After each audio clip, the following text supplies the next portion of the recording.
Ako po si Miss Winnie at ito ang ating kwento. Magandang araw. Ako po si Lisa, 60 years old. Ang kwentong ibabahagi ko sa inyo ay nangyari noong dekada 80. Alam kong mahirap paniwalaan pero naging saksi po ako ng isang nakakakilabot na pambabarang sa pamamagitan ng pagpapalit ng katauhan ng isang tao. Bata pa lamang ako, nasanay na kami sa gulo na palaging nangyayari dito sa amin sa Palawan. Mga labanan sa pagitan ng sundalo at rebelde kung saan palaging kami ang naiipit sa kaguluhan. Marami sa mga kakilala, kaibigan at kamag-anak namin ang namatay, kabilang na ang aking mga magulang.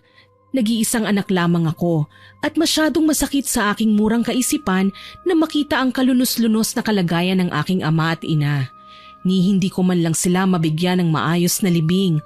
Basta nakagisnan ko na lang ang aking sarili na tumatakbo sa kagubatan kasama si Karina, isang dalagang anak ng babaylan na dala ng takot ay tumakas at piniling lumayo sa digmaan. Ate, saglit lang. Pahinga muna tayo. Pagod na ako eh. Lisa, nag-iisip ka ba? Kapag tumigil tayo, baka maabutan tayo ng mga rebelde. Pupugutan lang nila tayo ng ulo. Pero hindi naman tayong kalaban nila, hindi ba? Para namang hindi mo kilala ang mga rebelde, Lisa. Kailangan nilang makahanap ng paraan para makatakas. Kung sa sundalo naman tayo mapunta, mas lalong wala din akong tiwala. Masakit isiping na turingan silang may mga sinumpaang tungkulin pero hindi lahat sumusunod sa tamang batas. Ilan sa kanila lumilihis pa rin ang daan. Alam mong may mga kaibigan ako na ginahasa ng mga sundalo, hindi ba? Napayuko ako. Tama ang sinabi ni Ate Karina. Kapag may nilapitan kaming kahit sino sa magkabilang grupo, malamang mapapahamak pa rin kami. Wala akong nagawa kundi sumunod sa kanya hanggang sa makarating kami sa pantalan. Masyadong abala ang mga tao noon. Hindi nila kami napapansin. Palinga-linga naman si Ate Karina hanggang sa maisipan niya akong hilahin papunta sa nakatambak na mga kahon ng bungang kahoy.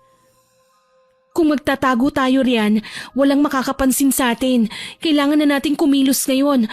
Bahala na kung saan tayo dalhin ang tadhana. Pero ate, ang mga kahong yan ay ilalayag sa syudad.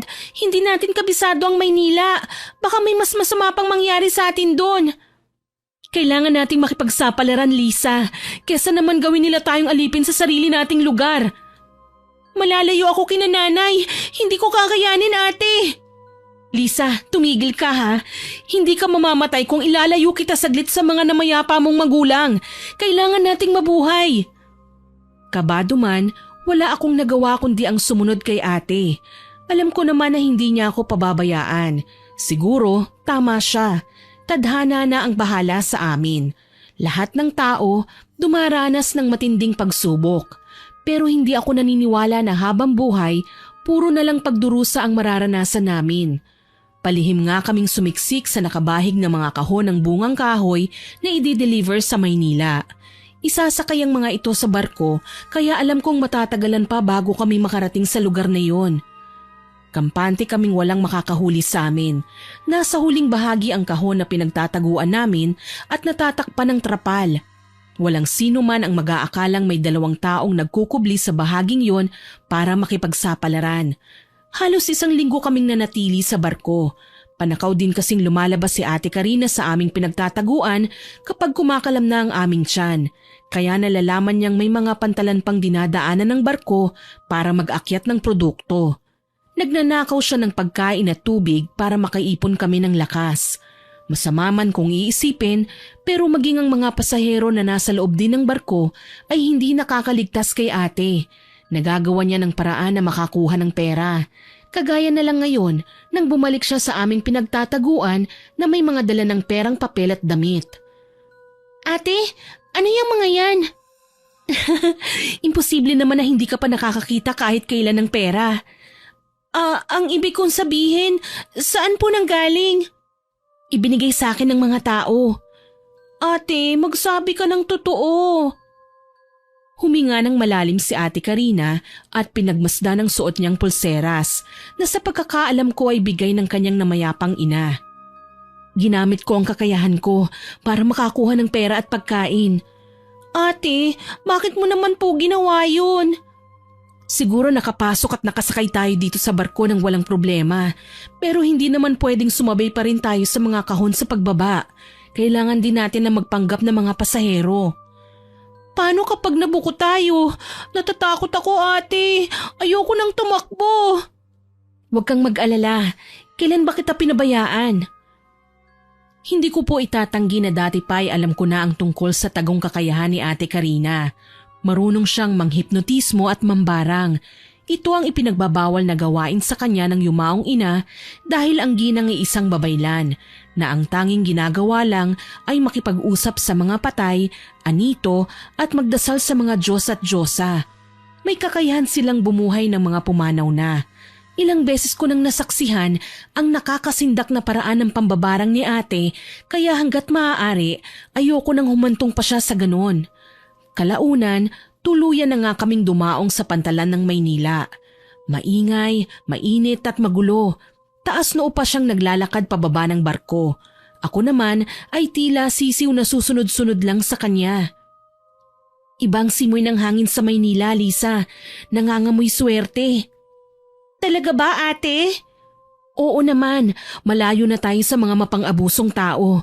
Magagawa nating magsimula ulit. Hinayaan ko si ate na pumara ng jeep. Hindi ko alam kung saan kami pupunta. Basta nakahawak lang ako palagi sa kanyang kamay. Nagkataon naman na may nakasabay kaming lalaki at tingin ko bata lang ng ilang taon sa aking namayapang ama. Panay ang tingin niya sa amin. Napansin din ni Ate Karina ang bawat kilos ng lalaki kaya naman hindi na siya nakapagtimpi pa at kinumpronta niya ang Ginoo. Napansin kong kanina pa ho kayo nakatingin sa amin ah. May problema ba, Manong? Wala naman, Iha. Napapansin ko lang kasi, kakaiba kayong kumilos kaysa sa karaniwang nakakasalamuha ko araw-araw. Siguro mga dayo kayo, ano? Hindi ho, matagal na kami rito. Ganun ba? Saan kayo nanunuluyan? Pareho kaming hindi nakapagsalita ni Ate Karina. Pakiramdam ko, isang malaking krimen na ang aming nagawa dahil sa pakikipag-usap sa lalaki. Anumang saglit, mabubuking na niya kami na hindi naman talaga kami taga rito at ngayon lang kami nakatapak sa lugar na ito. Hinawakan ni ate ang aking kamay at umusal siya ng hindi ko maintindihang lengguwahe. Tumitig siya sa mga mata ng matanda kaya alam ko kung ano ang ginagawa niya. Sa labis naming gulat, humalakhak lang ang lalaki. Huwag mo nang aksayahin ang enerhiya mo, Iha. Hindi ako tinatablan yan. Ano? May kakayahan din ako kagaya mo. Kaso lang, kulay lila ang nakikita kong aura na inilalabas ng katawan mo. Ibig sabihin, puno ng puot at pagnanais na maghigante. Huwag mong hayaang maging itim yan. Baka magsisi ka. Hindi na kami nakapagsalita pa ng pumara ang lalaki. Dala ng kuryosidad, kaagad kaming bumaba at sinundan ng lalaki. Mang Agustin! Tawag ni ate. Nagulat ako dahil hindi namin kilalang lalaki. Paano nalaman ni Karina ang kanyang pangalan? Ate, nahulaan mo ang pangalan niya? Huminto kasi siya at lumingon sa atin. Hindi ko alam na may kakayahan siya, Lisa. Kaya nang sabihin niya sa akin ang mga katagang yun, nabahala ako. Kinailangan kong alamin ang tunay niyang pangalan ayon sa aura na nakikita ko sa kanyang pagkatao. Sa tingin ko ay mabuti naman siya. Kung ganun, lalapitan ba natin siya? Susubukan lang natin. Nilapitan nga namin ang lalaking tinawag ni Ate Karina na Mang Agustin. Hindi na kami nag-aksaya ng panahon at kaagad na nakipagkilala sa kanya. Sinasabi ko na nga ba, magaling ka. Malakas ang taglay mong kakayahan. Isa pong babaylan ng namayapa akong ina. Namatay siya sa labanan ng rebelde kontra sundalo. Ako lang ang nakaligtas pero hindi naging madali ang buhay ko. Pareho kami ni Lisa na naulila. Kaya sa halip na magpaabuso sa kanila, tumakas kaming dalawa at napadpad dito sa Maynila. Hindi naman pala madali ang iyong pinagdaanan. May alam ho ba kayong pwede naming tuluyan pansamantala? Kung gusto nyo, Iha, pwede naman na dito na muna kayo sa aking bahay. Manatili kayo hanggat gusto ninyo. May mga alam din kasi kong trabaho na pwede ninyong pasukan. Nagkatitigan kami ni Ate Karina. Magandang oportunidad ang inaalok sa amin ng matanda. Kung may alam na mapapasukan ng matanda, bakit pa kami maghahanap sa malayo? Pwede na naming simulan ang aming buhay sa lugar ni Mang Agustin. Sige na ate, pumayag ka na. Sige, papayag na ako. Salamat ate. Tinatanggap na po namin ang alok niyo, Mang Agustin. Ako nga po pala si Karina, siya naman si Lisa. Ikinagagalak ko kayong makilala. Halina't dito tayo sa aking bahay mag-usap. Nagpatiuna na ang matanda at pumasok sa bakuran ng isang lumang bahay. Kalawangin na ang tarangkahan na umiingit pa kapag binubuksan. May ilang tuyot na halaman kaming nadaanan bago makalapit sa main door. Pagpasensyaan nyo na ang bakuran ko, ha? Kinulang sa linis at asikaso. Ayos lang po, Mang Agustin. Kami nga po ang nahihiya kasi maaabala kayo ng ilang araw habang wala pa kaming mapapasukan. Huwag kayong mag-alala, Mang Agustin. Gagawin namin ang lahat makatulong lang sa inyo dito sa bahay. Yun nga ang ginawa namin habang nananatili kami sa bahay ni Mang Agustin. Kami ni Ate Karina ang nagluluto at naglilinis.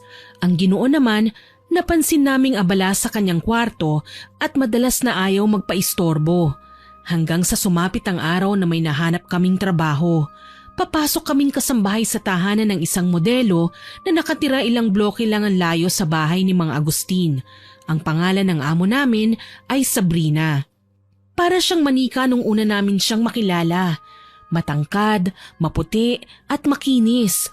Napakaganda din ng buhok niya. Maayos siyang kausap tungkol sa magiging trabaho namin sa bahay niya. Napag-alaman namin na may kasakasama siyang alalay sa bawat lakad niya at madalas ang babae sa bahay. Ngayong nandito na kami, sa photoshoot na lang daw sila magkikita ng babae. Magiging all-around maids daw kasi kami. Maging mabuti lang daw kami at maayos siyang magpapasweldo. Ang ayaw niya lang, may makikialam sa amin sa mga gamit niya. Tumango ako at nagpasalamat kay Ma'am Sabrina sa pagtanggap niya sa amin. Naging maayos naman ang mga unang araw namin ni Ate Karina. Walang problema sa aming trabaho. Kaso lang, hindi ko akalain na makikilala pa namin ang tunay na ugali ni Ma'am Sabrina nang abutan kami ng isang buwan sa bahay niya. Kabaligtaran ng kagandahan niya ang kanyang pag-uugali. Wala siyang kasing sama. Kung kailan kasi nakasagsagan na ng pagtatrabaho namin sa kanya, tsaka ko lang nalaman na sinisiraan pala kami ng alalay ni Ma'am Sabrina para mapalayas kami sa aming trabaho. Lisa! Ma'am, bakit po? Nasaan ang gown ko? Nasa closet mo na po, ma'am. Gaga ka ba? Hindi ba't sinabi ko sa'yo ilabas mo? Tatanga-tanga ka? Nagmana ka sa ate mong mukhang pera? Ma'am, pasensya na po. Hindi ko po kayo narinig Kung hindi ka ba naman isang malaking tonta, nasan ba yung isipan mo at mukhang lumilipad ha? Gusto mo talagang nasasaktan no? Maawa ka, ma'am. Huwag po.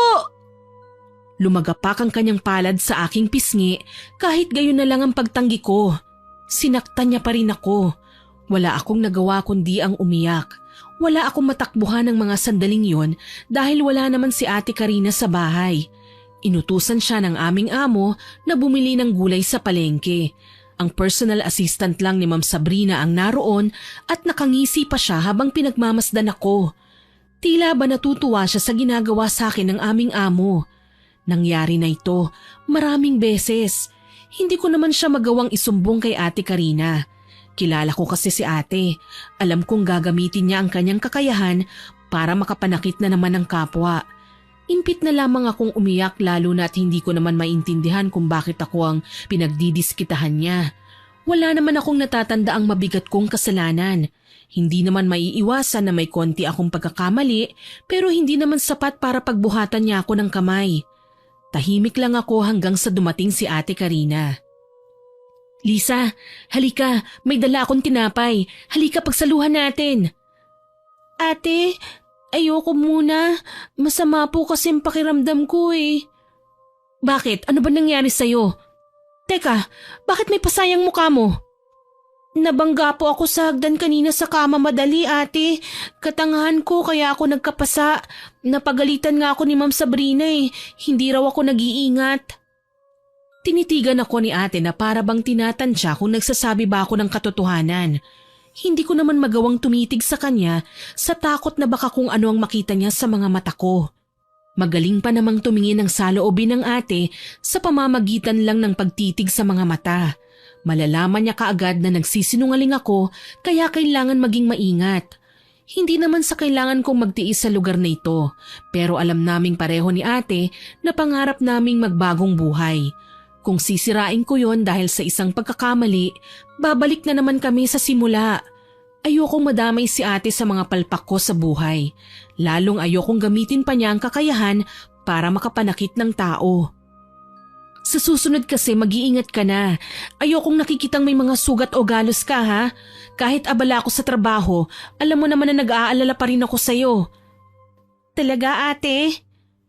Oo naman, simula nang lisanin natin ang ating bayang Sinilangan, ikaw na ang kinilala kong pamilya. Kaya kung masaktan ka man o malagay sa alanganin, hindi pwedeng basta pabayaan na lang kita. Nanubig ang aking mga mata dahil sa kanyang sinabi. Simula nang maulila ako sa aking mga magulang, hindi na ako umasa na may mga tao pang magbibigay sa akin ng kahalagahan. Akala ko, si Lisa lang ako. Pero para kay Ate Karina, kapatid niya ako. Walang sabi-sabing niyakap ko siya ng mahigpit. Mas lalong kailangan kong itago sa kanyang totoo na sinasaktan ako ng aming amo. Ayokong malaman niya na may mga pagkakataong inaatake ng pagkamaldita si Ma'am Sabrina at ako ang kanyang napagdidiskitahan. Ilang araw lang ang lumipas, muli na namang nagtagpo ang landas namin ni Ma'am Sabrina. Kinabahan ako dahil mukhang mainit ang ulo niya. Ang huli pa naman niyang kausap ay ang alalay niya. Malamang siniraan na naman niya kami sa kanya. Nang makita niya nga ako, wala akong nagawa kundi ang magdasal na lamang na sana wag niya akong pagbuhatan ng kamay ngayon. Lisa! Pero mali ako. Sa pagtawag pa lang niya sa akin, nararamdaman ko na ang panggagalaiti niya. Ma'am, bakit po? Nasaan ang bagong bili kong lipstick? Bakit nawawala sa kwarto ko? Ninakaw mo ba? Ilabas mo na! Ma'am, wala po akong ninanakaw. Anong wala? Huwag ka nang magmaang-maangan pa. Ako pang lolokohin mo? Ma'am, maawa ka. Wala po talaga sa akin. Punyeta! Huwag mo akong iniiyak-iyakan. Isoli mo sa akin ang ninakaw mo! Nagulat ako nang hinila na ni Ma'am Sabrina ang buhok ko. Nahirapan akong bawiin sa kanya yun dahil may kahabaan na at hindi ko naman natalian kaya halos panawan ako ng ulirat sa sobrang sakit. Tama na po, nasasaktan na ako. At umaangal ka pa ha? Wala kang karapatang magreklamo. Kahit anong gawin ko sa'yo, bayad ko pati ang buhay mo. Napaungol ako nang ibalya niya ako sa may paanan niya. Tumama ang aking ulo sa gilid ng center table kaya saglit akong nahilo. Sapo ang noo na dahan-dahang gumalaw ako. Naging mabuhay ang aking pagtindig pero nagawa ko naman na makatayo ng tuwid. Ang tapang mo ah! Talagang tumatayo ka pa? Ma'am? Hindi ko na magawang depensa ng aking sarili nang muli na naman akong sampalin ni Ma'am Sabrina. Namagana yata ang balat ko sa pisngi kaya naman tahimik na lamang akong napahikbi. Sa ganitong tagpo kami naabutan ni Ate Karina. Gulat na gulat siya nang makitang magulo ang buhok ko kaya dali-dali niya akong dinaluhan. Ma'am Sabrina, anong ginagawa mo? Bakit mo siya sinasaktan? Ano bang pakialam mo? May pakialam ako dahil matalik na kaibigan ko ang sinasaktan mo. Kaibigan? Hindi uso sa akin ang ganyan. Ano bang nangyayari sa inyo, ma'am? Huwag niyong sasabihin sa akin na matagal niyo nang ginagawa to. Sa tuwing uutusan mo ako sa labas, sinasaktan mo si Lisa? Hindi lang ang serbisyo niyo ang binayaran ko, babae. Pati na ang kaluluwa niyo. Kaya ikaw, Karina, pwede rin kitang saktan anumang oras ko gustuhin. Nababaliw ka na yata eh. Sige, ang mabuti pa, saktan mo na lang ang sarili mo. Total magaling ka naman dyan. Aalis kami sa bahay na ito at wala ka nang magagawa pa. Dahil sa sinabi ni Ate Karina, lalong nagwala si Ma'am Sabrina. Pinagbabasag niya ang lahat ng gamit niya na kayang abutin ng aming tingin. Hindi naman nagpasindak si ate. Talagang hinila niya ako papunta sa aming kwarto para mag-empake. Bilisan mo na, Lisa. Aalis na tayo sa bahay na ito. Hindi tayo pwedeng magtagal dito. Ate, patawarin mo sana ako kung nilihim ko ang tungkol sa ginagawa ni Ma'am Sabrina sa akin. Ayoko na kasing lumaki pa ang gulo eh. Hindi naman kasi niya ako sasaktan kung hindi naman ako pumapalpak sa trabaho ko eh. Kahit na, alam mo naman na ayokong may nananakit sa'yo. Dapat sinabi mo sa akin. Hindi na po mauulit. Talagang hindi na dahil maghahanap tayo ng ibang trabaho. Bago pa man kami makalabas ng kwarto, dumating si Ma'am Sabrina kasama ang kanyang alalay. Nakangisi kaming nilapitan ng dalawa at ipinakita ang isang envelope na may lamang litrato. Sa akala nyo ba, paaalisin ko kayo rito ng ganun na lang? Ha? Nagkakamali kayo. Mga takas kayo mula sa Palawan. Akala nyo ba hindi ko malalaman, ha? Nagkatinginan kami ni Ate Karina. Maging siya, walang magawa maliban na lang sa sagutin ng mga paratang ni Ma'am Sabrina. Totoong takas kami sa Palawan, pero hindi ibig sabihin nun ay mga masama na kaming tao. Umalis lang kami sa aming bayan dahil hindi na namin kinaya ang pang-aabuso ng mga sundalo at rebelde na tila ba hindi man lang pinahahalagahan ang kung ano man ang meron sila. Wala kaming ginagawang masama. Ginusto naming lumayo dahil nais lang namin ang tahimik na buhay. Yun ba naman ipagkakait mo sa amin? Ang mga mahihirap na kagaya nyo, walang karapatang mabuhay ng matiwasay. Ang kapal naman ng mukha nyong mangarap, wala kayong karapatang maging masaya. Walang ano-ano, tinulak ni Ma'am Sabrina si Ate Karina. Natumba si ate at halos mangudngod sa sahig. Alam kong nagsisimula na siyang magalit, kaya naman hinawakan ko ang kamay niya. Ate, wag! Kapag hindi ko siya binigyan ng leksyon, sigurado ako na mamimihasa ang babaeng yan sa lahat ng katulong na makakapagtrabaho sa kanya. Baka po nadala lang siya ng mga pinagsasabi sa kanya ng alalay niya. Isa pa yan, kailangan nating turuan ng tamang asal. Sumbong ng sumbong, wala namang katotohanan ng lahat ng sinasabi niya. Ate, pakiusap. Kung magagawa nating umalis dito, wag na po natin silang patulan. Ayoko na po na mapasubo tayo sa gulo eh. Hindi kaagad nakapagsalita si Ate Karina. Alam ko na naiintindihan niya ang takot na nararamdaman ko. Wala naman talaga kaming dapat na gawing hindi maganda. Mas lalo lang kaming magiging masama sa tingin ng iba. Kaya naman itinaon namin ang pag-alis kung kailan wala si Ma'am Sabrina. Saan na tayo pupunta nito, ate? Alam kong nakakahiya, pero babalik na muna tayo kay Mang Agustin. Kailangan na nating kapalan muna ang ating mga muka. Total naman, may mga naipon tayo mula sa unang sweldo sa atin ng maldita nating amo. Bakit kaya ganun na lang mag-react si Ma'am Sabrina? Palagi niyang sinasabi sa akin na magnanakaw ako. Nakausap ko ang kapitbahay niya. Hindi lang daw tayo ang katulong na naglayas sa kanila. Marami pa raw. Mas masahol pa nga ang iba. Pinaso niya ng plansya ang kamay dahil magnanakaw daw. Ang demonyo niya namang alalay ang nagkwento sa kanya ng kung ano-ano. Gumagawa ng kwento na ikapapahamak ng iba. Wala namang ebidensya kung totoo ba ang paratang. Nakakatakot naman pala si Ma'am Sabrina. Para siyang may saltik sa utak. Kaya nga, mas mainam na kung aalis tayo sa bahay niya, hindi ba? Maghahanap na lang tayo ng ibang mapapasukan. Ayokong nagdurusa tayo sa lugar na yon. Kung ako lang, kaya kong lumaban. Hindi ako paaapi. Paano ka naman? Hindi ako nakapagsalita sa sinabi ni Ate Karina. Tama naman siya eh. Hindi ko kayang sagot-sagutin si Ma'am Sabrina. Pinangungunahan ako ng takot. Nakahinga lang ako ng maluwag nang makalabas na kami ng bahay ng aking amo. Ibinilin naman namin sa kapitbahay ang kanyang tahanan maging ang pag-alis namin. Pagdating sa bahay ni Mang Agustin, ipinaliwanag namin ang dahilan kung bakit kami kailangan umalis. Sana po tanggapin niyo po kami, Mang Agustin. Hindi na po kasi namin kayang magtagal sa bahay ni Ma'am Sabrina eh. Malupit siya at sinasaktan si Lisa kapag wala ako. Kung ganon, pumapayag ako. Hindi ko din naman maatim na masaktan kayo ng mga taong nakakaangat sa buhay porke lamang mga dayo kayo. Maghahanap naman po kami ng mapagkakakitaan, Mang Agustin.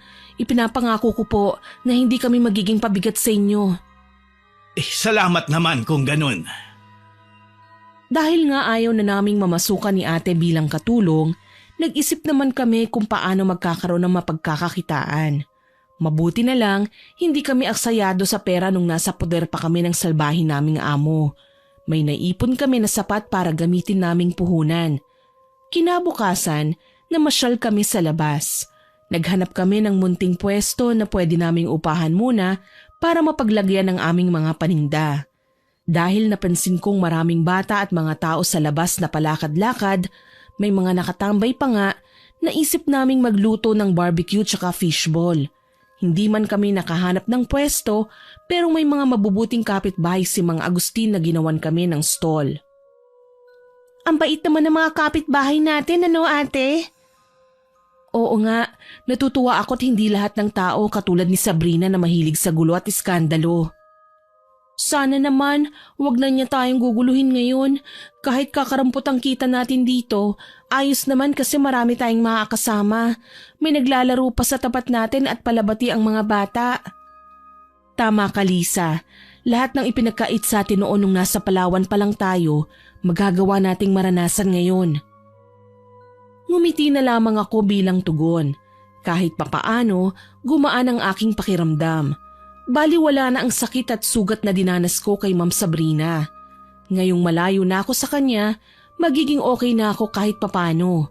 Hindi na kami nagsayang ng mga araw. Kaagad naming sinimula ng aming munting negosyo. Ayos naman, may mga bumibili at may natatandaan akong pabalik-balik. Nakasanayan na namin ang ganitong gawain kaya naman natapos ang isang buong linggo na may dagdag ulit kaming perang naipon para sa puhunan. Sa pagkakataong ito, balak naman namin na dagdagan ng malamig na inumin ang aming paninda. Kaso lang na magsisimula na kami sa pagtitinda ng araw na yon, huminto ang minamaneho niyang sasakyan sa harapan ng aming stall. Bumaba siya sa kotse na nanlilisik ang mga mata. Aba, nandito pala ang mga hampas lupa. Sabrina, huwag kang gagawa ng iskandalo rito. Paano hindi ako gagawa? Ito nang nakasanayan nyo, hindi ba? Dahil kung takot kayo sa skandalo, hindi kayo aalis sa bahay ko nang walang paalam. Oo na, kasalanan namin. Masisisi mo ba kami? Sinasaktan mo si Lisa. Inaabuso mo ang kainosentihan namin dahil nakikinig ka sa mga kasinungalingan ng personal mong alalay. Ang tapang mo na ngayon, ha? Ito ba ang pinagmamalaki mo sa akin? Ang mabaho mong stall? Magkano bang puhunan mo rito? Kaya ko namang ipasunog to eh. Tinadyak-tadyakan pa ni Ma'am Sabrina ang kakarampot na plywood ng aming stall. Nasindak ako nang makitang dahan-dahan itong nabubutas. Kaya naman humarang na ako at hinayaan siyang ako na ang matamaan. Tama na po, Ma'am Sabrina. Sumusobra naman kayo. Wala naman po kayong karapatang pigilan kaming umalis sa bahay ninyo dahil wala kaming utang. Wala nga kayong utang, pero hindi ako nakakasigurado kung wala ba kayong ninakaw. Aba, hindi kami mga magnanakaw. Gusto mo isampal ko sa mukha mo ang mga niluluto ko nang malaman mo kung nagnakaw ba kami sa'yo? Talaga? Kaya mo yon? Sige nga, subukan mo. Hamon ni Ma'am Sabrina kay Ate Karina. Yun ang pinakamatinding pagkakamaling nagawa niya. Lalo na't kahit kailan, hindi nagpapasensya si ate. Talagang lumalaban siya hanggat kaya niya. Napasigaw na lamang kaming mga nanonood nang marahas na inabot ni Ate Karina si Sabrina sabay binalibag sa lupa. Hayop ka! Porket mayaman ka? Napakasama ng pakikitungo mo sa amin? Wala kang pinagkaiba sa mga hayop na umaabuso sa amin. Ate, tama na! Huwag kang makialam rito, Lisa. Ang mga babaeng kagaya ni Sabrina ay tinuturuan ng leksyon. Paulit-ulit na sinampal niya si Ma'am Sabrina. Sinaktan at kinalmot sa muka, leeg, pati na sa likod. Walang ginawa ang dati naming amo, kundi sumigaw lang ng sumigaw. Napagtanto ko na magaling lang pala siyang umarte sa mga taong hindi siya kayang labanan. Pero sa mga taong pumapatol sa init ng ulo niya, hindi niya pala kayang tapatan. Maging ang mga taong nakikipagkumpulan ay hindi man lang sila inawat. Tila ba sinadya muna nilang magkasugatan bago nila pinaghiwalay. Galit na galit si Ma'am sa ginawa ni ate sa kanya. Halos isumpa niya kami sabay duro sa aming dalawa. Walang iya kayo? Babalik ako at humanda kayo. Ipakukulong ko kayong dalawa. Sige, subukan mo. Akala mo ba natatakot ako sa'yo? Ha? Gawin mo ang makakapagpasaya sa'yo, demonyita! Sigaw ni Ate Karina. Inayos-ayos ko naman ang nagulo niyang buhok, tsaka siya pinakalma. Nang gigigil na wika ni Sabrina, tsaka nagkumahog na sumakay sa kanyang kotse. Muntik pa niya kaming sagasaan nang humarurot ang kanyang sasakyan palayo. Sinamantala ko naman ang pagkakataon para malapitan si ate. Ate, ayos ka lang ba? Ayos lang ako, Lisa. Ikaw, nakita kong sinaktan ka na naman niya kanina. May masakit ba sa'yo? Halika, gamutin natin. Okay lang po ako. Ikaw ang inaalala ko, ate. Paano kapag tinutuon niya ang sinabi niya na babalik siya? Baka kung anong gawin niya sa'yo. Lisa, ngayon ka ba naman matatakot sa pwede niyang gawin? Sa gagawin ko ba hindi ka natatakot? Huwag kang mag-alala. Bago pa man niya tayo magantihan, naunahan na natin siya. Anong gagawin mo, ate? Basta, magtiwala ka lang. Wala akong nagawa kundi ang pagkatiwalaan nga ang sinabi ni ate. Kilala ko naman siya. Alam kong hindi siya papayag na maipahamak ang sarili niya.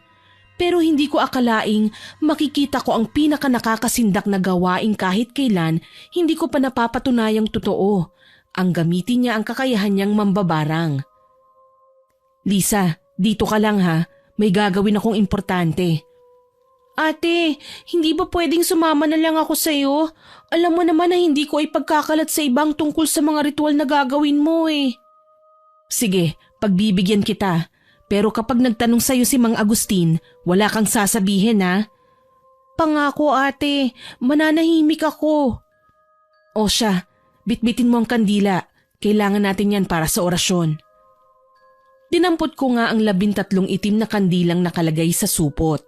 Sumunod ako sa kanya nang tumayo si ate para magtungo sa kakahuyan. Sabi niya, mas okay na daw kung doon kami magsasagawa ng ritual para hindi na din namin maagaw ang pansin ni Mang Agustin. Pakipwesto na lang dyan, Lisa. Sige po, ate. Kahit anong mangyari, habang nasa kalagitnaan ako ng ritual at may narinig ka, wag mo kong lalapitan ha. Wag mo din akong pipigilan sa ginagawa ko at wala kang gagawin na makakasira sa mga orasyon ko ha. Naiintindihan ko ate. Magtatakip na lang ako ng tenga para hindi po ako matakot. Lisa, hindi ka naman dapat natatakot eh. Hindi ka naman apektado ng gagawin ko. Basta manatili ka lang sa gilid at huwag kang gagawa ng kahit na ano. Makakaasa ka ate. Nagsimula na nga siyang ikalat ang kanyang mga kandila sa kinatatayuan. Hugis bituin ito sa aking pagkakakita. Habang ginagawa yun, nagsasalita si ate sa banyagang salita. Noong una ay mahina. Maya-maya lang, papalakas ang kanyang bawat pagsambit. Kasabay nun ay napansin kong umugoy ang mga sanga sa ibabaw ko. Sumasabay sa sayawan ng mga nakalugay naming buhok at laylayan ng damit. Ilang sandali lang, napansin kong dumipadi-pa si ate habang may hawak na punyal. Bigla akong kinilabutan. Habang nagsasalita siya, may naririnig akong bulungan. Hindi ko maintindihan kung bata ba, matanda, babae o lalaki. Ang alam ko lang, nakakatakot ang presensya na nakikita ko ngayon. Hindi ko maipaliwanag ang kaba sa dibdib ko habang pinagmamasdan siyang dahan-dahang nawawala sa sarili hanggang sa tuluyan na nga niyang iangat ang mga kamay habang hawak ang larawan ni Sabrina at larawan niya. Hindi ko alam kung saan niya nakuha ang bagay na yun. Pero halos mapasigaw ako nang makitang ginupit niya ang mga ito sa gitna at pinagtapat ang litrato niya at litrato ni Sabrina. Ikaw ay ako! Ako ay ikaw! Aking pagdurusa! Iyong kamatayan! Sigaw ni ate. Tila ako sisiw na nawawala dahil sa mga naririnig kong kataga sa bibig niya. Pilit akong nagsumiksik sa tabi ng puno kung saan ako nakatayo habang tahimik na pinagmamasdan ang ginagawa niyang paghiwa sa kanyang palad. Ipinatak niya ang sariling dugo sa pinagdikit na larawan hanggang sa hintakot na nga akong nagtakip ng aking muka at tenga nang dumagundong ang malakas na kulog at kidlat. Diyos ko, ano ba ang ginagawa ni ate? Sana naman hindi siya mapahamak sa mga ritual na yan. Alam ko naman na anak siya ng babaylan, pero sa mga ginagawa niya ngayon lang, Alam kong hindi to kagagawan ng kapangyarihang ipinamana ng kanyang ina. Ang mga kaugaliang ito ay kabaligtaran sa kung ano ang dapat na ginagawa niya bilang tagapagmana ng babaylan. Malinaw na barang ang ginamit niyang orasyon laban kay Sabrina. Lisa, Diyos ko, kanina ka pa ba riyan, ate? Pasensya na, hindi man lang kita napansin. Ayos lang, tapos na ako sa aking ginagawa. Ikaw, ano nang ganap sa'yo rito? May nangyari bang kakaiba habang abala ko sa aking ginagawa? Wala naman, ate.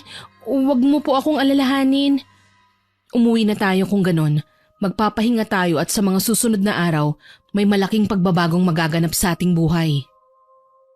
Marami man akong gustong itanong, hindi ko naman magawang isatinig ang mga ito. Natatakot ako na baka ikagalit ni ate ang kuryosidad ko. Alam kong binabarang niya si Sabrina, pero bakit kailangan niyang idamay ang sarili niya? Kinaumagahan, hindi kaagad nakabangon sa kanyang higaan si ate. Sa pakiwari ko'y masama ang kanyang pakiramdam, lalo na't nakatalukbong lang siya ng kumot. Kaya naman niyugyug ko siya para gisingin. Ate, bumangon ka na po riyan. Sabi mo maaga tayong pupunta ngayon sa stall, hindi ba? Halika na ate, kailangan na po nating maghanda. Susunod ako, Lisa. Saglit lang, mauna ka nang lumabas. Wala akong nagawa kundi ang mauna na nga sa sala. Nakasalubong ko naman si Mang Agustin na abala sa pagkakape habang nagbabasa ng dyaryo kaya binati ko siya kaagad. Magandang umaga po, Mang Agustin. Magandang umaga naman, Lisa. Kumusta ang naging pagtulog ninyo kagabi? Naku, ayos lang po, Mang Agustin. Wala po kayong dapat na ipag-alala. Masama ang kutob ko sa naging reaksyon ng kalikasan kagabi. Mukhang may isang babaylan ang sinuko ang kanyang kakayahang manggamot at ipinagpatuloy ang pambabarang. Matapang na inialay ang kanyang kaluluwa sa kadiliman para pagbigyan ng natatangi niyang hiling. At yun ang magawa ang imposible. Napalunok ako. Ayokong isipin si ate ang ipinapahiwatig ng mga salita ni Mang Agustin. Pero wala naman akong ibang maisip na taong pwedeng gumawa nun sa kanyang sarili kundi si Ate Karina lang. Posible po bang mangyari yun? Iha, walang pinipiling posibilidad ng kasamaan. Lahat ng mahirap gawin ay nagagawa nito. Pero lahat ng yun may kapalit. Diyos ko! Ang mambabarang ay higit na mas mabagsik kesa sa mangkukulam. Ang mambabarang ay maaaring magdala ng pinsala sa kahit sino mang taong nais niyang wasakin. Sa pamamagitan ng paghipo, pagsulat ng pangalan sa kapirasong papel, paggamit ng litrato o mga manika na nagre-representa sa biktima. Pero paano po kapag kasamang larawan ng mismong mambabarang sa dinadasalan niya? Napatingin sa akin si Mang Agustin. Puno ng pangamba ang kanyang mga mata. Mas malakas siya higit pa sa ating pagkakakilala sa kanya. Ibig sabihin, may direkta siyang koneksyon sa Diyosa ng itim na kapangyarihan at natatawag niya sa anumang oras niyang naisin para tuparin ang kanyang hiling. Pero sinabi niyo'y may kaakibat itong kapalit. Ano po kaya yun? Posibleng ang kaluluwa ng taong nais niyang pasakitan. Ito ang iaalay niya sa Diyos ang kanyang sinasamba. Napakurap-kurap ako. Ayokong mag-isip ng masama, pero hindi malayong ito ang ginawa ni ate kagabi.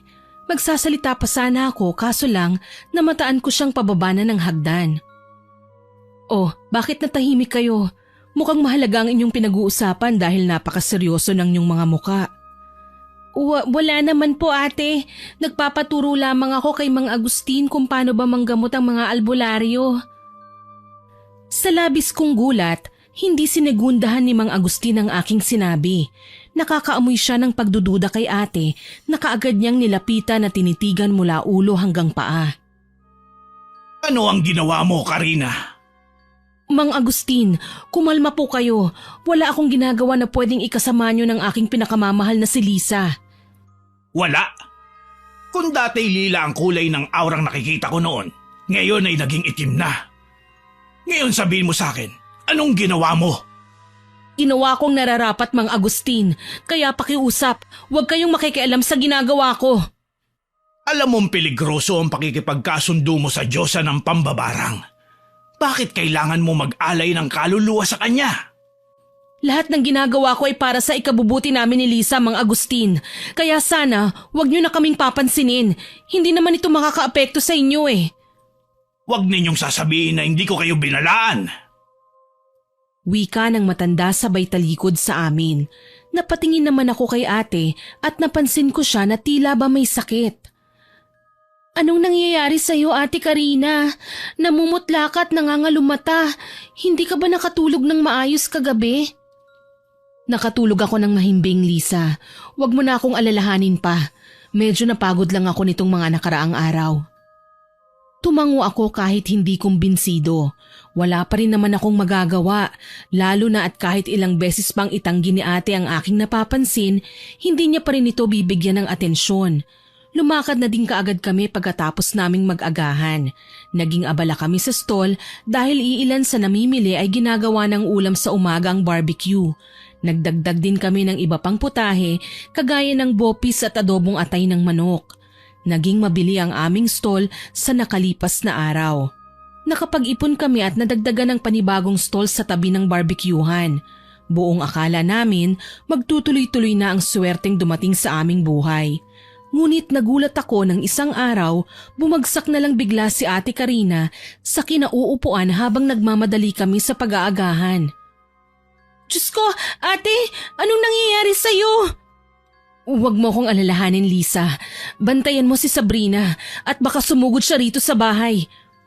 Anong kinalaman ni Sabrina sa pagkakasakit mo? Huwag ka ng maraming tanong. Kunin mo yung langis na ginawa ko. Kailangan kong uminom nun nang mabawasan man lang ang kirot na nararamdaman ko. Ate naman huwag mo naman akong takutin. Hindi kita tinatakot, Lisa. Lahat ng ginagawa ko para sa ikabubuti nating dalawa. Pati ba naman itong pagkakasakit mo parte ng plano? Ate, iiwan mo ko ng maaga sa ginagawa mong to Basta, magtiwala ka lang. Dahil nga masyado nang sarado ang isip ni ate sa mga nais ko pa sanang ipaintindi sa kanya, hindi ko na ipinilit pa ang aking mga sasabihin. Walang imik na iniabot ko sa kanya ang langis na nakalagay sa loob ng puting botelya. Nakita kong ininom niya ang laman nun. Tila milagro kung tutuusin dahil napansin kong naglalaho na din ang nadarama niyang sakit. Para bang bumalik sa dati ang sigla niya. Yun nga lang, hindi pa rin nawawala ang pamumutla niya. Nagsisimula na ring maging humpak ang pisngi niya. Parang hindi siya nakakain ng ilang araw. Nanlalalim na ang paligid ng kanyang mga mata. Pati sa pagkilos, para siyang tumanda ng ilang dekada. Nanginginig at kinakailangan na ng tungkod para may gabay sa pagtayo. Ate, ano ba kasi ang nangyayari sa'yo? Magpakonsulta na kaya tayo sa doktor. Kapag ginawa mo yan, para mo na ding sinabing walang kwenta ang lahat ng sakripisyo ko. Hindi ko kasi alam kung ano pang ginagawa mo Sobra na akong nag-aalala. Hinawakan ni ate ang aking kamay. Para bang ipinapahiwatig niya na wala akong dapat na ikatakot, na kontrolado niya ang lahat. Makalipas ang ilang araw, napansin ko ang dahan-dahang pagkahulog ng katawan ni ate. Tinubuan siya ng mga balahibo ng baboy sa iba't ibang parte ng kanyang katawan. May mga malaladkit ding likidong lumalabas sa tuwing tatangkain ni ate na bunuti ng mga buhok. Ate, anong sakit yung dumapo sa balat mo? Bakit parang lumalala? Huwag mo kong intindihin. Ang paninda natin, hindi dapat napapabayaan. Ate, huwag ka na kayang sumama. Yung mga bata kasi natatakot bumili sa atin Nandidiri sila kapag nakikita nila ang marurumi mong kuko. Wika ko sa kanya dahil simula nang magkasakit si ate, hindi na siya nagkaroon pa ng oras na asikasuhin ang sarili niya. Bawat araw, lalo siyang tumatanda at namamaho. Ako mismo ay hindi na kinakaya ang lansa na nalalanghap ko mula sa kanya. Hindi ko naman siya pwedeng pandirihan. Sa mga panahong wala akong mapuntahan ay hindi niya ako pinabayaan. Sa mga pagkakataon lang na ganito, na ipapakita ko sa kanya ang aking pagmamahal at pagtanaw ng utang na loob. Mabuti na lang pumayag naman si ate na wag nang sumama sa akin sa stall. Ako na lang ang nag-asikaso ng munti naming paninda. Kaso lang, ang lakas ko ng loob ay biglang naglaho nang bumalik sa aming pwesto si Sabrina. Gigil na gigil habang ipinapakita sa akin ang mga nakabandage niyang sugat na likha noong huli silang nag-away ni Ate Karina. Hoy, hampas lupa! Nasaan ang ate mong malakas ang loob na saktan ako, ha? Pasensya na ma'am, pero may sakit po ang ate ko eh. Aba, nagkakasakit din palang demonyita. Hala, mamang pulis, dakpin ng babaeng yan kapalit ng atribida niyang ate. Anong kasalanan ko? Teka lang.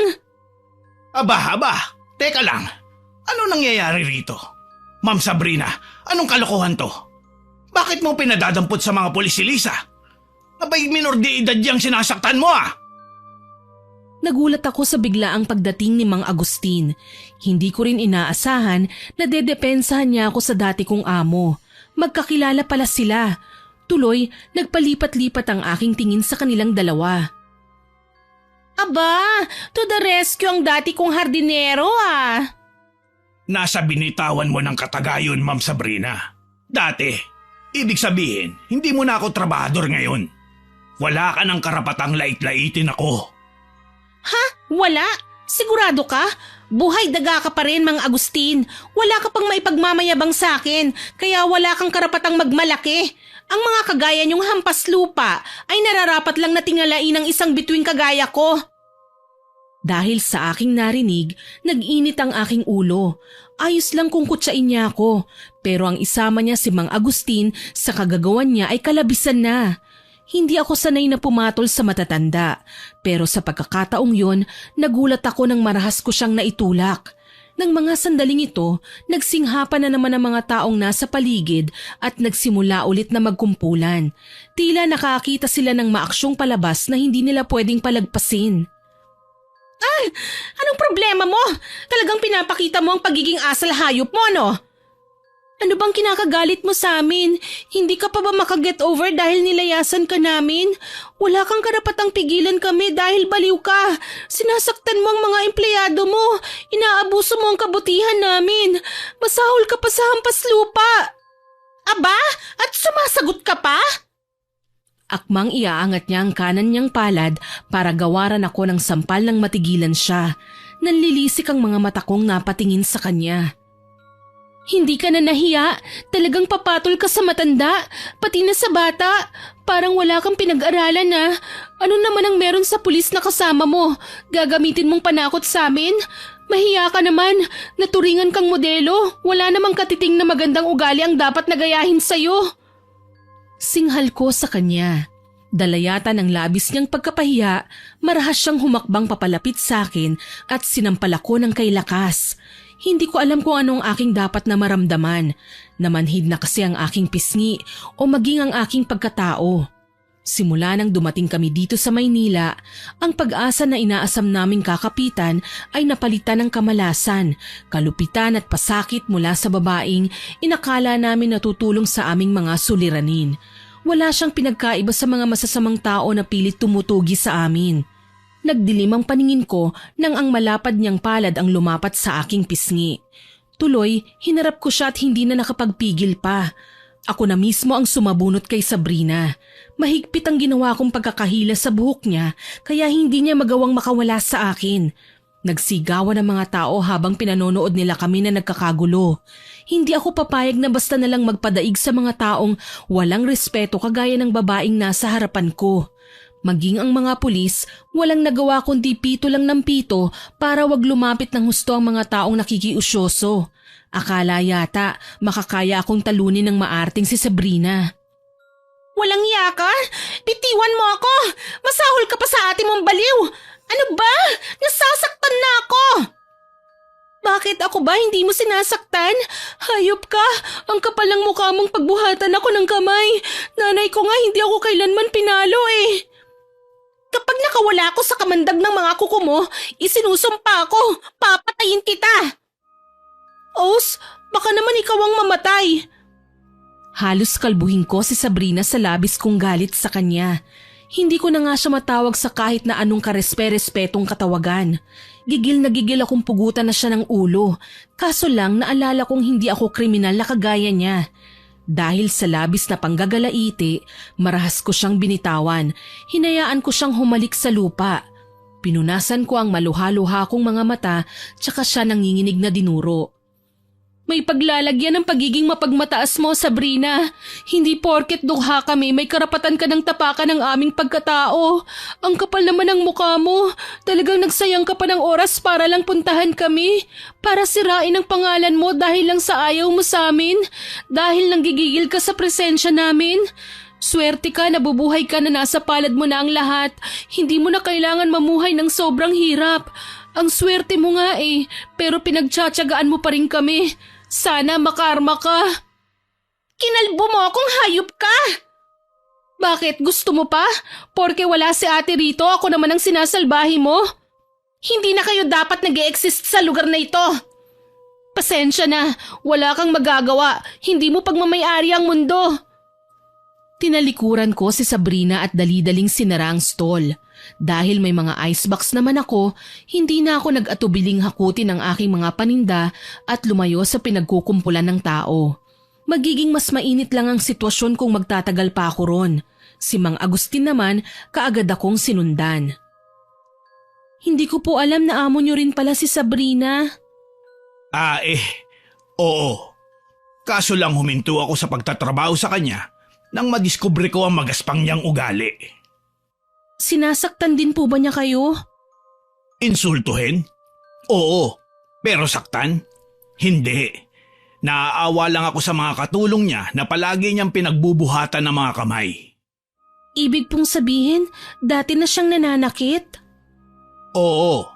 Hindi kailanman naging masaya ang buhay ni Sabrina. Lumaki siya sa pang-aabuso. Ang mga magulang niya, madalas na iniiwan siya sa bahay. Kinakandado. Mga kasambahay lang ang kasama. Ang mga maids na nagkataong nagsisilbi sa kanya noong araw, abusado din. Madalas siyang saktan. Kaya naman nakalakihan na niya ang ganong pamamamaraan ng pagdidisiplina sa kanya. Kalaunan, inapply niya din yun sa mga kasambahay na nakukuha niya, kagaya ninyo ni Karina.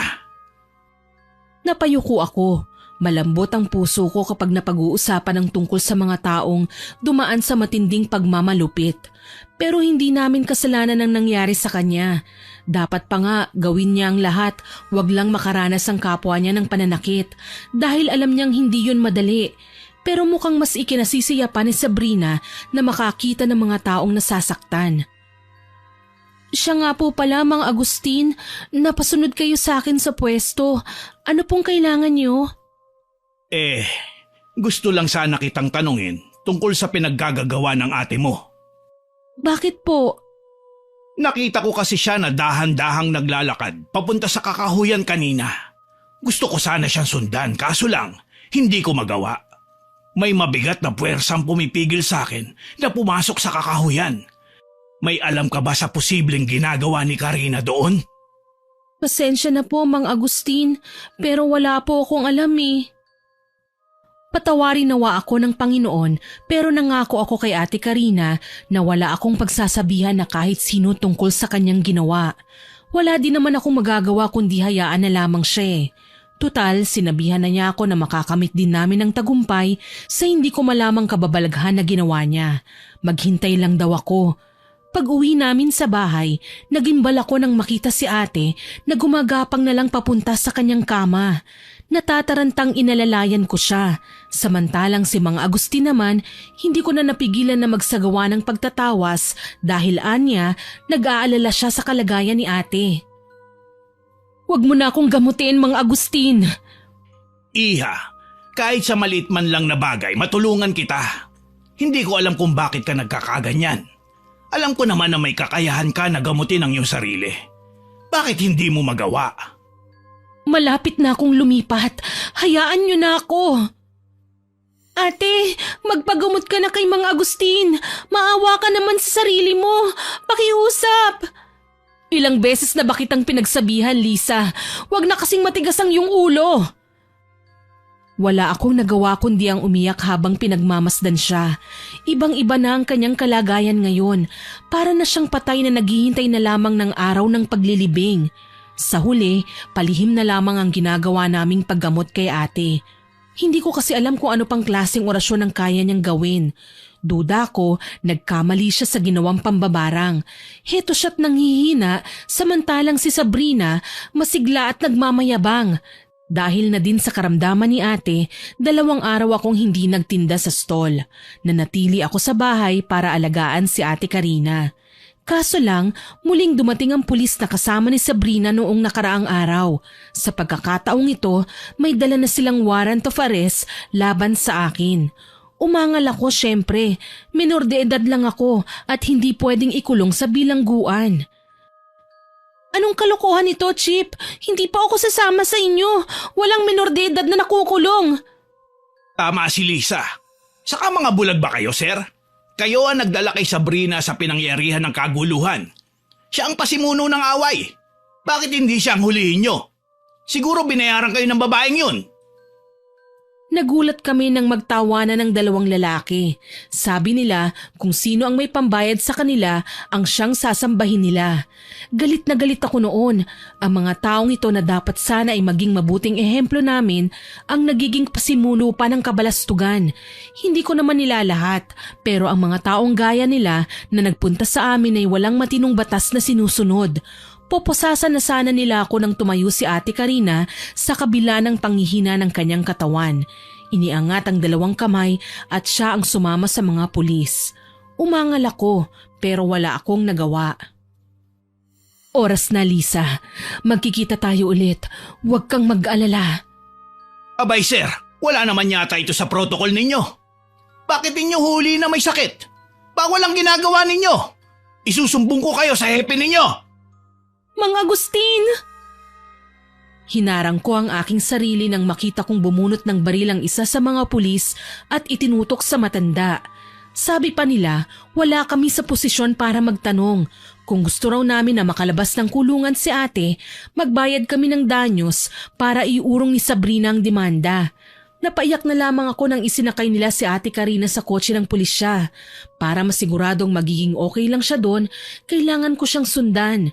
Sumama din sa akin si Mang Agustin para sa mismong hepe makiusap. Kinakabahan ako, Mang Agustin. Baka kung ano ang gawin nila kay ate. Maliban pa roon, Iha, may napapansin akong itim na puwersa sa aura ni Karina. Hindi ako natatakot sa kanya. Siya ang kinatatakutan kong makapanakit sa kulungan. Pero nakita niyo naman po na mahina na siya. Kung nakita mo na ang mga kakayahan niya bilang isang mambabarang, alam mo kung gaano siya kadelikado para sa iba. Hindi ko po alam, Mang Agustin. Naguguluhan po ako. Huwag kang maguluhan, Iha. Magiging maayos din ang lahat. Sa kamalas-malasan, wala ang hepe sa istasyon nang magtungo kami roon. Walang nakakaalam kung kailan babalik ang lalaki, kaya naman nanlumo na lamang ako na pinuntahan si ate sa seldang pinaglagyan sa kanya. Ate, huwag kang mag-alala. Gagawa po ako ng paraan para makalabas ka sa mabahong seldang ito. Hindi ba't sinabi ko sa'yo na huwag ka nang mag-abala? Kaya ko ang sarili ko, tsaka malapit na din naman tayong magkasama ulit. Ate, hindi mo ba nakikita? Nakakulong ka. Samantalang ang bruhang si Sabrina, humahalakhak sa tawa. Paano ako kakalma? Natatandaan mo ang ginawa ko nung gabing ginupit ko ang larawan ni Sabrina? Malapit nang maisakatuparan ng pagsasali ng kaluluwa. Magkakapalit ang katauhan para ang tunay na makasalanan ay magdusa. Kinilabutan ako nang makitang nagkulay itim ang mga mata ni ate. Tila siya sinapian ng demonyo. Napaatras na lang ako nang itaas niya ang kaliwang kamay tsaka isinubo ang daliri sa bibig. Walang ano-ano, napasigaw ako nang makitang kinain niya ito. Saktong papalapit din si Mang Agustin sa amin kaya nakita niya ang ginawa ni ate. Mahabaging Panginoon, talagang hindi siya nag-atubili. Haharapin niya ang kamatayan. May sakatuparan lang ang kanyang hiling. Anong gagawin natin, Mang Agustin? May paraan ba para mapigilan siya? Wala na tayong magagawa, Iha. Malapit na ang pagpapalit ng katauhan. Ibig sabihin? Pagsapit ng pulang buwan, lilisan sa katawan ni Karina ang kanyang kaluluwa. Lilipat sa katawan ni Sabrina. Gayon din ang sa kanya. Lilipat sa katawan ni Karina ang kanyang kaluluwa. Kaya ang makukulong rito at magdurusa ay si Sabrina, hindi si Karina. Nawalan na kami ng focus sa aming pinag-uusapan nang pumasok na ang iilang pulis sa selda ni ate. Inawat nila ang babae para tigilan ang pagkain nito sa sariling kamay. Nagkalat na ang dugo sa sahig pero tila hindi man lang siya nasasaktan. Tawa pa rin siya ng tawa kaya akala ng mga tao sa estasyon na babaliw na si ate. Nagkaroon siya ng hindi maipaliwanag na lakas. Nagawa niyang ibalya ang mga kalalakihan kaya may pulis na bumunot ng baril at kaagad siyang pinaputukan. Wag! Hayaan mo siya, Iha. Hindi na si Karina ang nasa katawang yan, kundi ang Diyos ang pinag-alaya niya ng katawang lupa niya at kaluluwa ni Sabrina. Kaya siya nagwawala. Sinasamantala ng Diyos ang pagkakataon na makakain ng laman ng tao gaya na nakagawian niya noon pa man sa tuwing may humingi ng kanyang tulong. Hindi ko po alam na ganyan pala kumilos ang alagad ng dilim. Nakakatakot. Ganyan din ang ginawa ng yumao kong asawa. Kaya lang, hindi siya nagtagumpay. Bago pa man siya makalipat sa katawan ng taong napili niya, naisip na nitong kitlin ang sariling buhay. Namatay ang katawang lupa, kaya ang kaluluwa niya ay hindi na nagkaroon pa ng pag-asang mabuhay sa ibang katauhan. Napalunok ako sa mga sinabi sa akin ni Mang Agustin. Napasiksik lang kami sa isang gilid habang ang dalawang pulis na humuli kay ate kanina nakakulong na din sa selda.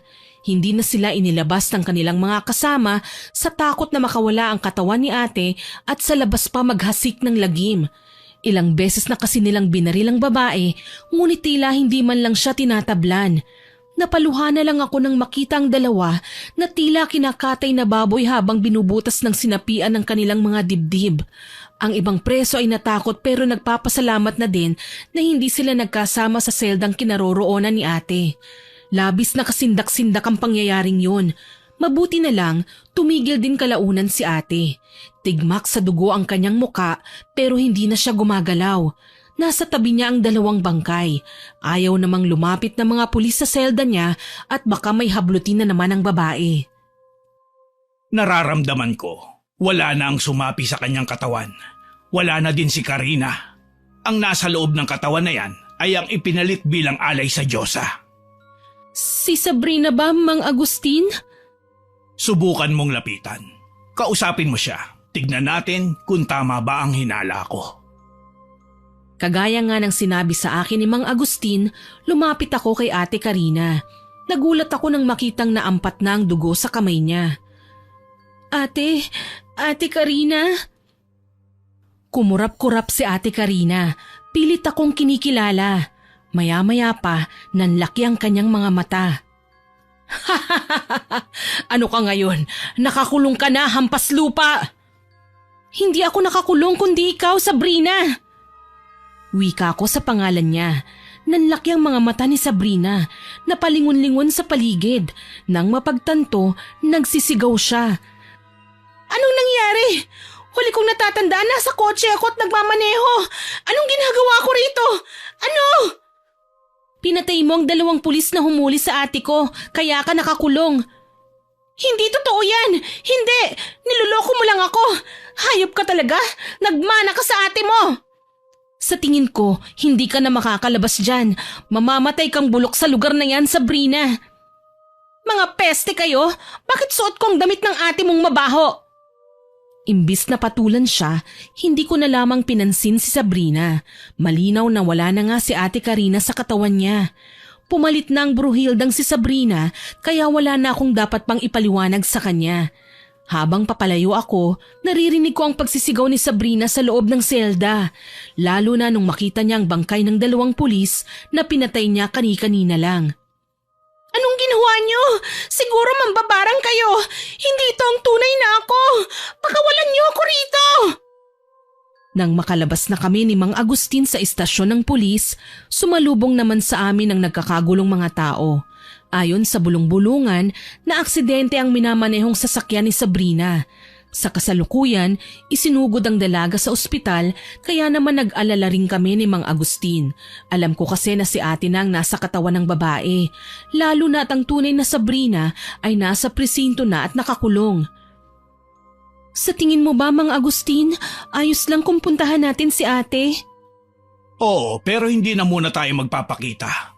Sumilip lang tayo para malaman natin ang kanyang kalagayan. Sana naman ligtas si ate. Hindi ko kakayanin kapag may nangyaring masama sa kanya. Malakas ang ate mo, Lisa.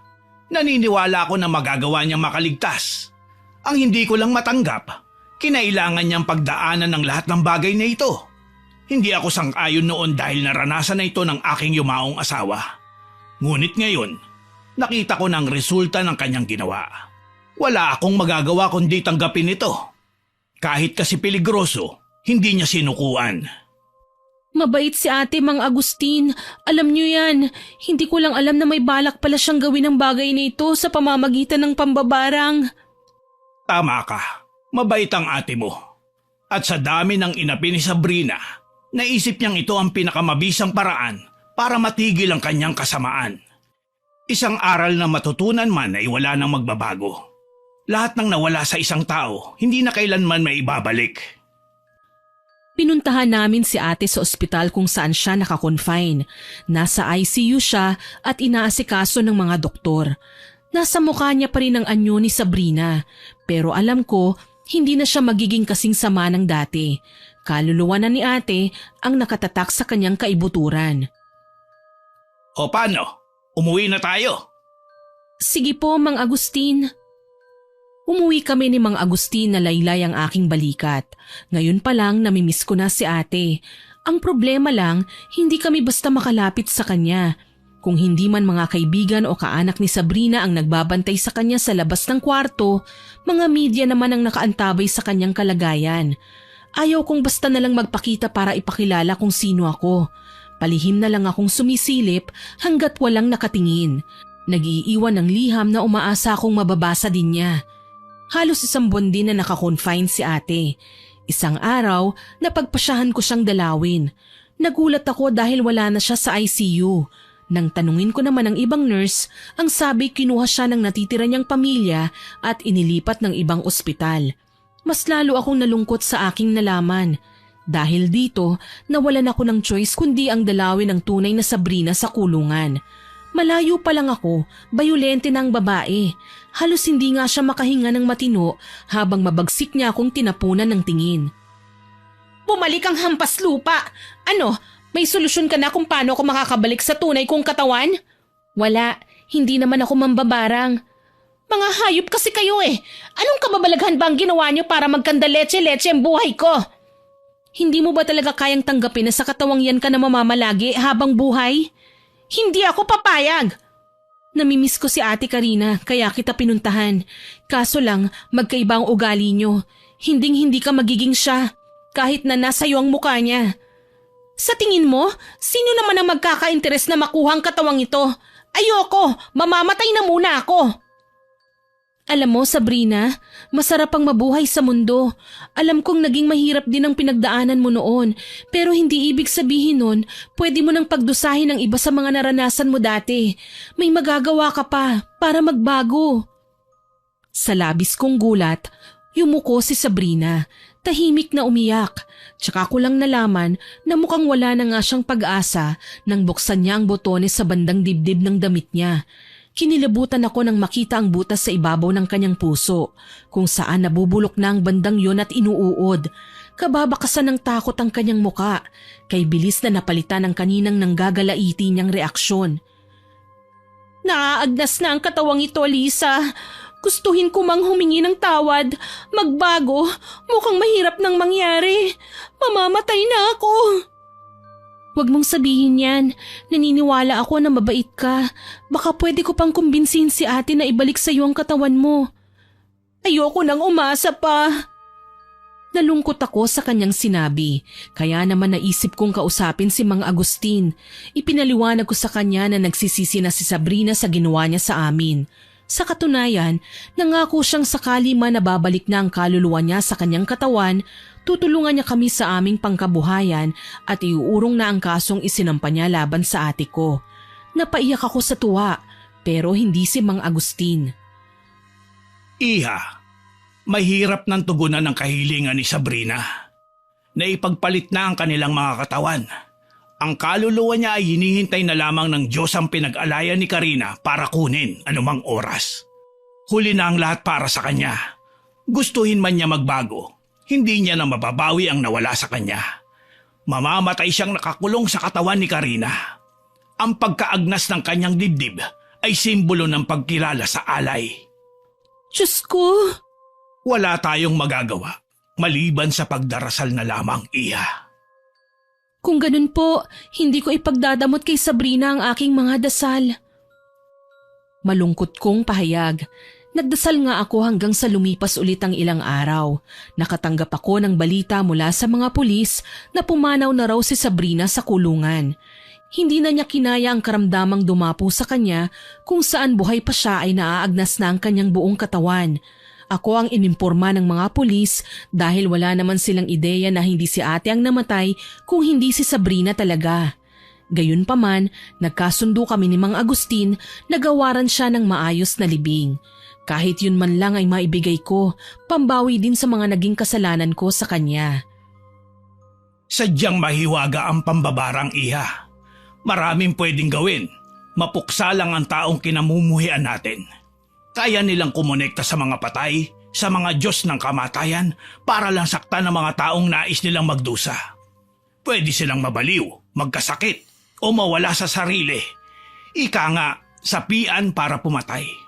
Lahat ng yan, madali na para sa kanila. Pero iba ang ginawa ni Karina. Ipinagpalit niya ang kanilang kaluluwa. Alam kong mali. Pero nangyari na ang lahat ng ito. Sana lang, huwag kakalimutan ng bagong Karina ang kanyang pinagmulan. Manatili siyang mapagkumbaba at mabuting tao sa kabila ng kanyang kakayahan. Sigurado po ako doon, Mang Agustin. Mabuting tao si ate.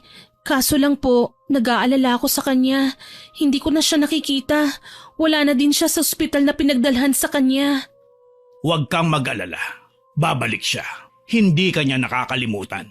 Siguro may mga bagay siyang kailangang gawin bago muling magpakita sa'yo. Yun nga ang hiling ko. Sana lang magkita na kami ni ate. Namatay man si Sabrina, napatawad ko naman siya sa kanyang mga nagawa sa akin. Nakakapagod na din makonsensya. Ayoko nang maging mahina. Nagpatuloy ako sa buhay nang wala si ate Karina. Ang stall na dati ay pinagsikapan naming itayo, naging karinderya na. Kahit papaano, nagiging abala ko. Nakakalimutan ng mga alalahanin. Marami na din akong naging suki, kaya naman tinulungan kami ni Mang Agustin sa pag-aasikaso ng aming munting negosyo. Naisip niyang samahan na din ako kalaunan.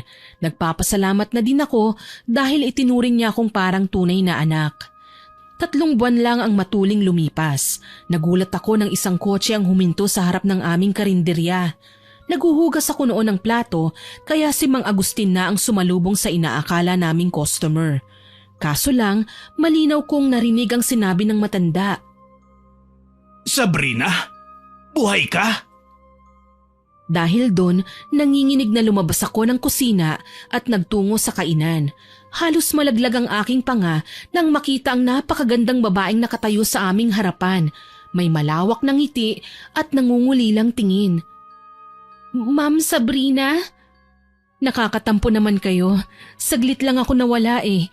Hindi niyo na ako maalala. Katawan lang ni Sabrina ang kaharap niyo. Pero ako ito, si Karina. Totoo ba yan, ate? Mukha ba akong nagbibiro? Tagumpay ang ginawa mong pambabarang? Shh!